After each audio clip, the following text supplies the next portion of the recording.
今回はアングラーズループをしていきます。先端に大きさの変わらない輪を作る結び方です。引き解けで結ぶことができるので、ほどくのも簡単です。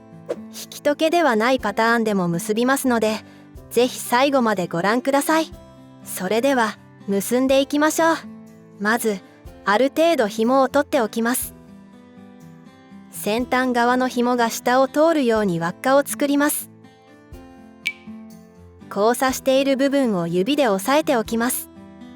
そして紐を親指の周りをぐるっと回すようにして一周巻きつけます。この下側にできた輪っかが最終的に使用する輪っかになりますので、この段階で大きさを調整しておいてください。今回はこのくらいにしておきますね。次に先端側の紐を折り返して交差している部分に重ねます。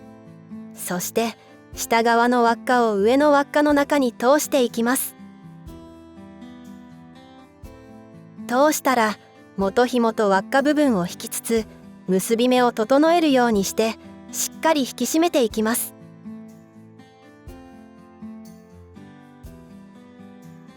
これでアングラーズループの完成です。しっかりとした緩みにくい輪っかができました。ほどくときは引き解けで結んでいるので、先端を引けば簡単にほどけます。次は引き解けではない場合の結び方です。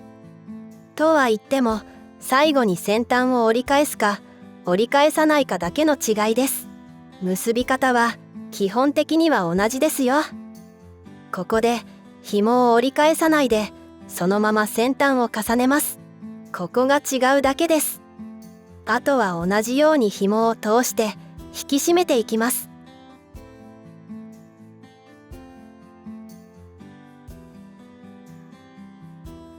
これで完成です。簡単ですよね。